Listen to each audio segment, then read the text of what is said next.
شہر کی ایک مصروف سڑک امیر لڑکی اپنی قیمتی گاڑی سے اترتی ہے۔ اس کے لباس شاندار، جوتے قیمتی اور انداز شاہانہ ہوتا ہے۔ لوگ اس کی طرف متوجہ ہو جاتے ہیں اور کیمرے اس کے گرد گھومنے لگتے ہیں۔ اسی ہجوم کے پیچھے ایک غریب لڑکی کھڑی ہوتی ہے، پرانے کپڑوں میں ملبوس، خاموشی سے اس کے جوتوں اور لباس کو دیکھتی ہے اور اس کی آنکھوں میں حسرت جھلکنے لگتی ہے۔ وہ آگے بڑھتی ہے اور ایک بڑے فیشن شو میں داخل ہونے کی کوشش کرتی ہے، مگر اسے ذلیل کر کے باہر نکال دیا جاتا ہے۔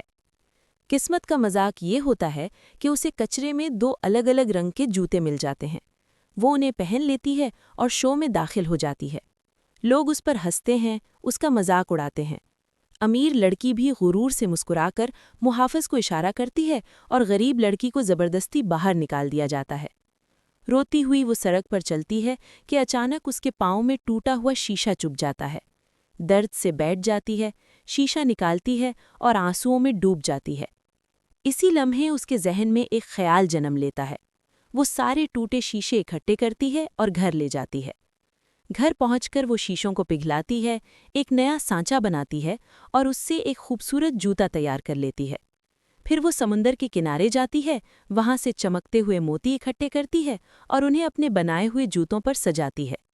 جوتے اب نایاب اور حیرت انگیز بن جاتے ہیں۔ وہ انہیں پہن کر دوبارہ اسی فیشن شو میں داخل ہوتی ہے۔ اس بار اس کے قدموں میں اعتماد ہوتا ہے۔ جیسے ہی وہ چلتی ہے، سب کی نظریں اس کے جوتوں پر جم جاتی ہیں۔ ہنسی خاموشی میں بدل جاتی ہے۔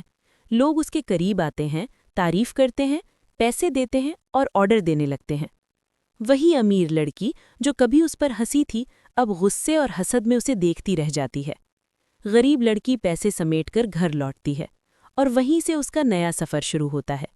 اس کا ہنر پہچان بن جاتا ہے، لوگ اس کے گھر آ کر جوتے بنوانے لگتے ہیں اور وہ دن بدن محنت، تخلیق اور صبر کے ساتھ غربت سے نکل کر خوشحالی کی طرف بڑھتی چلی جاتی ہے۔